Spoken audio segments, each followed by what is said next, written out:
Welcome to November. Yes, we made it. We made it. Hope everybody's doing well out there today. Cole and I are outside today because it is a gorgeous, gorgeous fall day.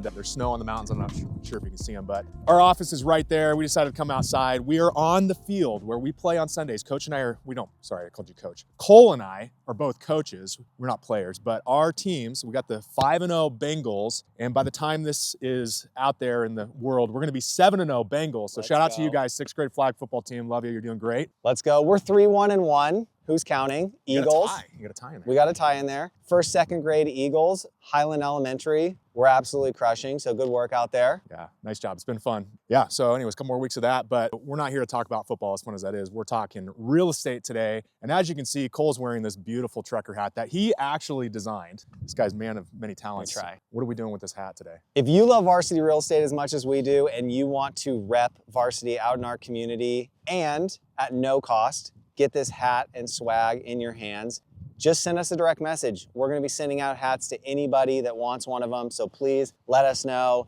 Reach out to your agent, whoever it is, we'll get you a hat. All right, let's switch gears a little bit to the market. We've got some other tips for you buyers and sellers that we want to touch on later. But first, Cole, we like to talk about the market. What are we seeing right now since the last time we shot this video? So we're seeing that cyclical market change, our steady fall slowdown that we typically see this time of year. We have less new listings coming to market. Overall transaction numbers are starting to decline.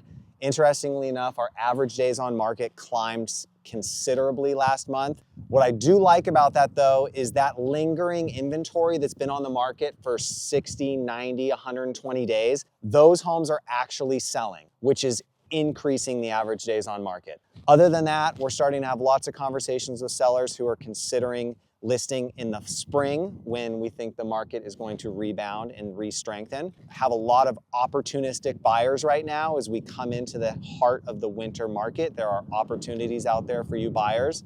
Speaking of that, let's jump into 2 great tips for buyers out there right now. What do we need to know for a buyer? Okay, first tip if you're a buyer, be looking at expired and withdrawn listings. There are a lot of sellers that were on the market over the spring and summer months, didn't sell, and they threw in the towel for whatever reason. Those are still opportunities out there. We have several of those transactions happening in our office right now where we found out that somebody was still really wanting to sell, maybe even still had motivation, and we got our buyers under contract. Absolutely. What's our second tip? I thought you were gonna do that one. I've got the second tip. The second tip is make sure that you are speaking with your mortgage broker if you are getting a loan about strategic ways to lower your interest rate. The advertised interest rate is not necessarily the rate that you're going to get. Maybe we can help by getting a seller credit.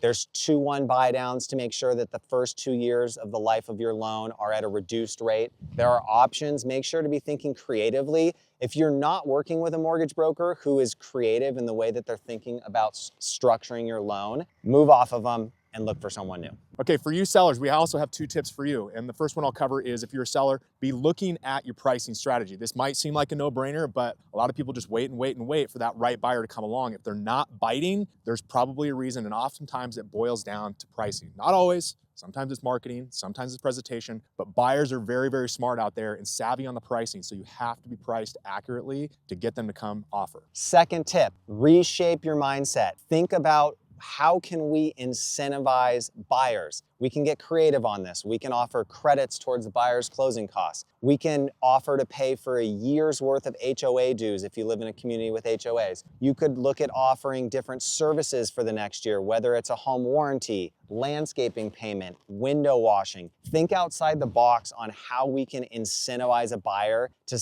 make your property stand out and have them choose your home, not the one down the street. For example, we actually had somebody, this was years past, but offer tickets to an OSU baseball game because they were like major fans. The buyers were major fans of OSU baseball, and this guy had a connection. So think outside the box. What can you offer this buyer? And it may not even be real estate related. So be thinking about that. We appreciate you guys tuning in every month. Can't wait to see these varsity hats taking over our town. Get out, enjoy the rest of fall. The holidays are coming. Thank you so much.